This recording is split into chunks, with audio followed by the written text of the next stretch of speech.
20 জানুয়ারি মনোনয়ন পত্র প্রত্যাহারের শেষ দিন ছিল।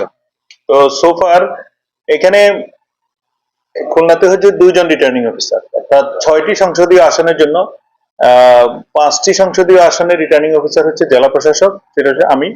আর একটি সংসদীয় আসন আছেন খুলনা 3, সেখানে রিটার্নিং অফিসার হচ্ছে আমাদের আঞ্চলিক নির্বাচন কর্মকর্তা।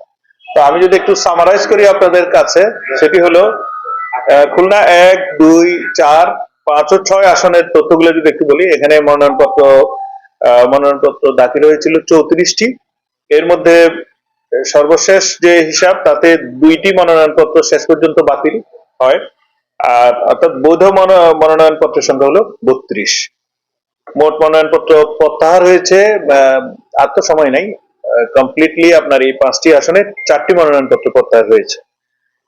সেই 4টি মনোনয়নপত্র প্রত্যাহার হওয়ার পরে এখানে মোট প্রতিদ্বন্দ্বী প্রার্থীর সংখ্যা এখন অবশিষ্ট আছে 28 জন, অর্থাৎ আমাদের খুলনার 5টি নির্বাচনী আসনে। আরেকটি নির্বাচনী আসন হলো খুলনা 3, সেখানে রিটার্নিং অফিসার ভিন্ন আছেন, উনি আঞ্চলিক নির্বাচন কর্মকর্তা।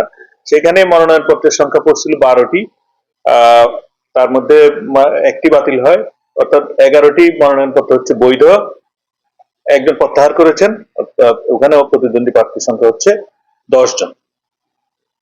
এখন যদি সার্বিকভাবে আমি বলি, তাহলে দাখিলকৃত মনোনয়নপত্রের সংখ্যা 46, মোট বাতিলকৃত মনোনয়নপত্রের সংখ্যা হলো 3টি, এবং মোট বৈধ মনোনয়নপত্রের সংখ্যা হচ্ছে 43টি, এবং এ পর্যন্ত প্রত্যাহারের সংখ্যা হচ্ছে 5টি, এবং প্রতিদ্বন্দ্বী প্রার্থী আছেন সর্বমোট 38 জন।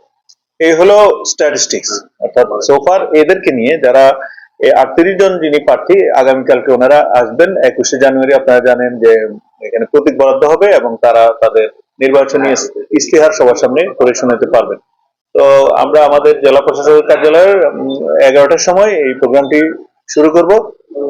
তো সেখানে আমরা প্রার্থীদেরকে যদি পাই, তাহলে নির্বাচনী আচরণ বিধি নিয়েও আমরা আলাপ আলোচনা করব, সেটি আগামীকালকে হবে ইনশাআল্লাহ।